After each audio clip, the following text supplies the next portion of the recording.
Hi loves, it's me, Miles again. So ngayon, i-share ko na sa inyo kung ano yung lotion na mabisa talaga pagdating sa pampaputi. So itong Belo Essential Whitening na meron siyang SPF 30. So subok na ito ay pampaputi talaga siya ng balat. Mabisa din itong moisturizer at mabango ang amoy nito. So next naman mga loves na lotion na maganda din siya, itong Gluta-C Whitening na meron siyang SPF 25. Itong lotion na to. So, itong lotion na to mga loves, ito ay mabisang pampaputi siya. Kahit maarawan ka nito, ay protektado ka at ito ay mabango din. So, next naman na lotion na epektibo siya, ay nagamit ko na ditong products na to. Itong Vitapack na 8-in-1 na whitening lotion. So, ito yun. So, itong lotion na to mga loves, ito ay mabisang pampaputi ng nare-rehydrate na balat. Kaya naman na magiging makinis, ganda yung balat mo pag ito yung ginagamit mo. So, next naman is itong Black and White Intensive Whitening na meron siyang SPF 24. So, itong lotion na to mga loves is mabisa din siyang pampaputi na mayroon tong sun protection. At ito, hindi siya malagkit, napakamura lang din ito.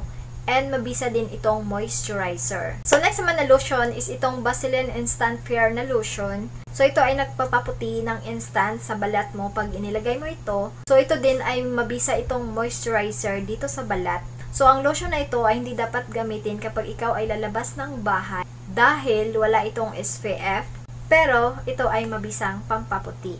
So, itong panghuli na gusto kong i-share sa inyo na effective na nagamit ko na lotion, na favorite ko siya na pagka-lotion, itong Nivea Intensive na Moisture Serum.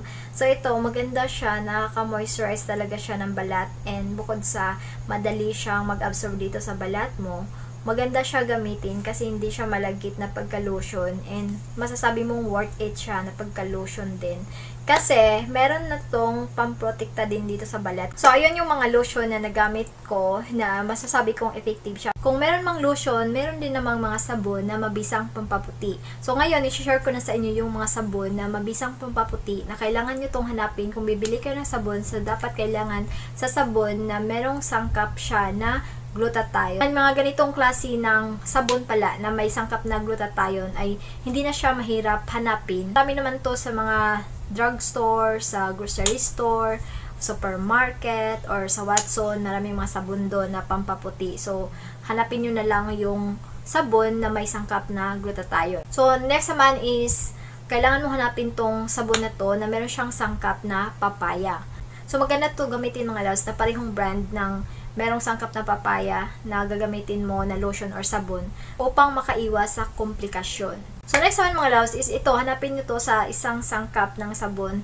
So, dapat yung hanapin itong kalamansi na sabon. So, ganina, nabanggit ko sa inyo na yung lotion na dapat nyong gamitin is meron siyang vitamin C or vitamin A. So, tulad din ng sabon na kailangan din na hanapin nyo dito is yung may vitamin C. Dahil ang vitamin C mga loves ay meron siyang kahalagahan dito sa ating balat. Kaya naman ang sabon na kalamansi ay mabisa talaga siyang pampaputi. Dahil yung kalamansi ay isa siyang citrus na fruit na mayaman siya sa vitamin C na mabisang pampaputi ng balat.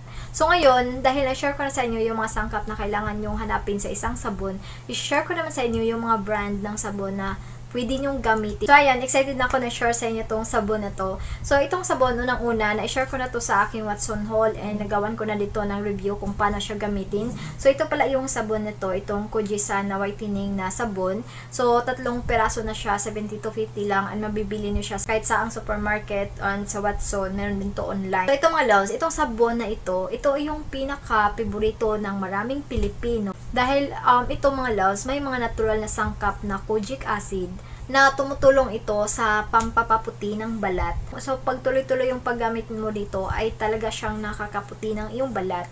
Kaso nga lang, pag nagamit mo siya ng matagal is nakaka-dry siya ng balat. Kaya, pag ginagamit mo to, mas mabuti kung gumamit ka ng moisturizer. So, next naman na sabon na effective siya pagdating sa pampaputi ng balat. So, ito naman yung sabon ng Belo Kojic na intensive na sabon. So, itong sabon na to, maganda siya kasi meron siyang kojic acid at meron itong tranexamic acid na nagpaputi talaga siya ng hyperpigmentation na dulot ng melasma. Nakapagpaputi din ito ng balat na na-expose sa araw. Maganda din to na pagkasabon kasi ang mga nasasangkap nito ay ligtas o safe siya dito sa balat. So, next naman na products mga loves na effective din siya pagdating sa pampaputi talaga ng balat na subok ko na din itong Vitapack na 8-in-1 na whitening na sabon. So maganda din to mga loves gamitin kasi ito meron siyang 8 benepisyo sa balat tulad ng exfoliating, whitening, clarifying, smoothing, and antibacterial, anti-aging, moisturizing, at brightening. Kaya naman, napakabisa nito na pamputi siya ng balat. So, next naman, itong products na to, marami to sa mga supermarket. So, ito naman yung Olay Skin Whitening Bar. So, ito, maganda to kasi ito ay meron siyang 3 sangkap na pampaputi ng balat tulad ng rose and milk. And meron ditong vitamin C at papaya na natural na pampaputi ng balat. So, next products naman mga loves, ito, alam ko familiar na kayo dito sa sabon na to. So, ito naman yung placenta na original na sabon. So, ito yun. So, itong sabon na to ay mabisa dahil meron itong powerful na anti-aging compound. Ito rin ay meron siyang mga natural na sangkap tulad ng placenta extract, virgin coconut oil, aloe vera, vitamin E, at papaya extract na mabisang pampaputi ng balat. So, next products mga loves, ito meron akong review dito sa products na to. Itong ACT na Gluta-Kojic Ultra Whitening na sabon. Itong sabon na to ay meron siyang sangkap katulad ng kojic acid, glutathione, virgin coconut oil, and meron itong African palm oil and tea tree extract. So, next products naman itong tinatawag na Likas Papaya na sabon. So, ito mga loves, ito ay isa sa mga pinakamabisang pampaputi. Kaya naman, maraming gumagamit nito. So, next naman itong sabon na to is, ito yung Kojisan Dream Anti-Aging na whitening na pagkasabon. So, ito ay mabisang pampaputi siya na madalas na gamitin ng nagkakaedad na. So, itong sabon na to, maaari din itong makaka-dry dito sa inyong balat kasi nga, di ba, pag kojic acid, automatic talaga na magda-dry yung skin mo kasi meron tong whitening agent na pag ginagamit mo yon magda-dry yung skin mo. Basta pampaputi na products, nakaka-dry talaga siya ng balat.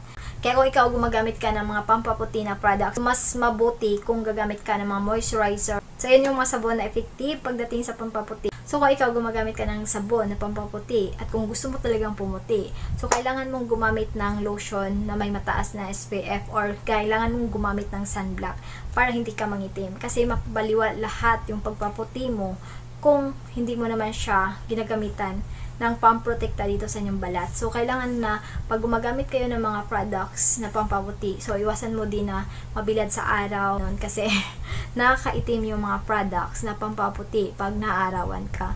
So, yung mga products pala na nabanggit ko, so, ilalagay ko sa comment section or sa description box yung mga links kung saan nyo to mabibili itong mga products na to. So, i-check nyo na lang.